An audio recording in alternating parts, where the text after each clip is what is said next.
My fellow Americans, as you know, tonight was supposed to be the State of the Union, but since that rode hard, blow hard Nancy Pelosi is into takebacks, I have been asked to give the libertarian State of the Union. And if you want the union to persist, this is the only one that matters. The president ran as a non-interventionist, a whim he can't overindulge as far as liberty is concerned.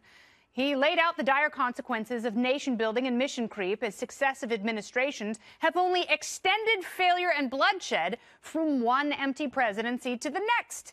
We are gradually reducing our footprint in Syria and downsizing in Afghanistan as it becomes painfully clear the trillions we've spent in the Middle East and the thousands of lives that we have lost have only benefited Iran. We have still not solved the impossible riddle of how to defeat and replace the murderous bastardization of Islam. And until we do that, we shouldn't be anywhere near the devil's chamber pot.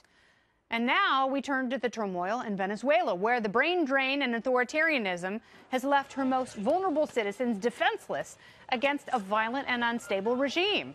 Again, the president must lean on his non-interventionist impulses now and realize American bloodshed would be immoral and disastrous, as Venezuelans are still capable of righting their punctured ship. Now, back home, we have seen great bipartisan strides in meaningful criminal justice reform legislation that 4 years ago would have seemed impossible in a Republican administration. This president can set the tone for the states and future leaders to fix families, communities, and individuals through the thoroughly American ideals of rehabilitation and redemption, not mass incarceration. Unemployment is still unbelievably low, and even with a slight uptick in December due to increased labor participation, women are seeing their lowest unemployment numbers in 65 years, while black unemployment is at an all-time low.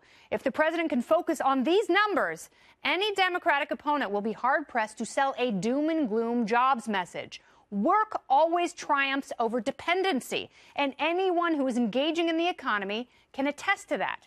The tax cuts were great. GDP growth is almost double the average of the Obama years, but the broad trim is meaningless without cost-cutting and serious entitlement reform, because if left unchecked, status quo Medicare and Social Security sprees will tank any economic growth and goodwill in half a generation.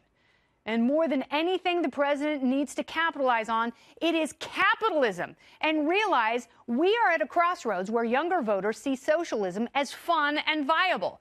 It is not. It is ultimately deadly for the economy, and a state-run society will devolve into Venezuela or Albania under the wrong conditions. Wealth creation and job growth are nothing to be ashamed of, and the expression of economic creativity is a beautiful manifestation of freedom. All these positive things should be embraced, because when individualism trumps statism, anything is possible. God bless America. And that's the memo.